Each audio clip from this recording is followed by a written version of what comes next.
We've all heard the phrase, "You're fired." You're fired. We all know what it means. You're being let go, your department's being downsized. Downsizing? But why do we say it?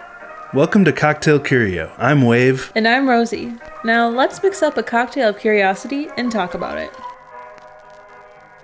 You might be as surprised as we were to learn that there are actually several stories of where the phrase originated, from a bit odd to downright gruesome. Fun fact, in 2004, a certain future president applied to trademark the phrase "you're fired."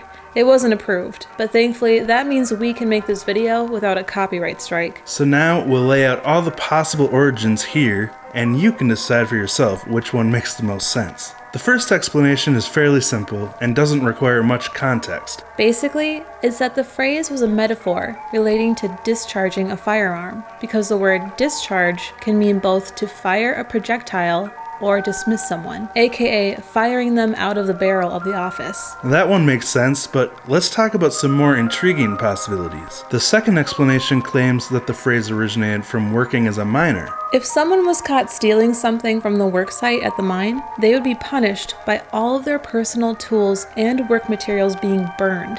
Without their work equipment, they would no longer be able to complete their tasks. And so, they were literally fired right out of their job.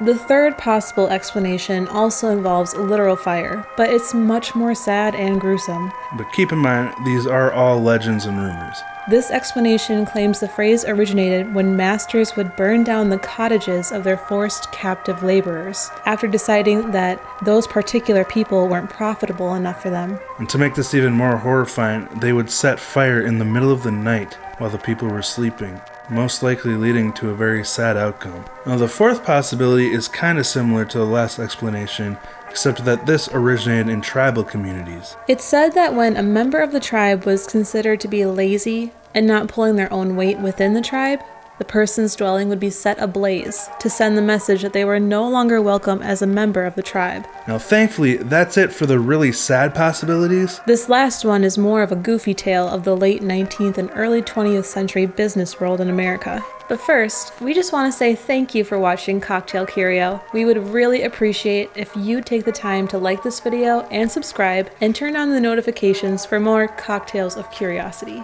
This last possibility revolves around some old company folklore and requires a bit of context. The National Cash Register Corporation, or NCR, was founded by John Henry Patterson after he purchased the patents to the first mechanical cash registers in 1884. Now, the way this story unfolds is a bit surprising, given that Patterson was credited for building the first ever daylight factories, which had windows to let in natural light and fresh air for the factory workers.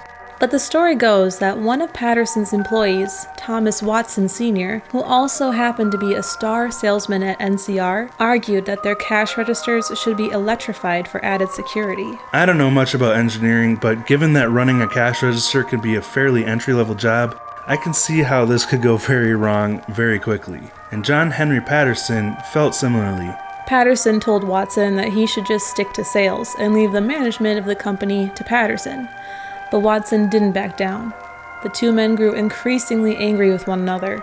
As the story goes, one day Watson left to make a sales call, and upon returning to the office, he caught a glimpse of something ablaze in the front yard. When he looked closer, he saw that it was his desk. Patterson had grown so angry at Watson that he decided to terminate his employment. And as a way to make that statement, Patterson had a group of employees carry Watson's desk out to the front yard where he could set the desk alight, along with all of Watson's things.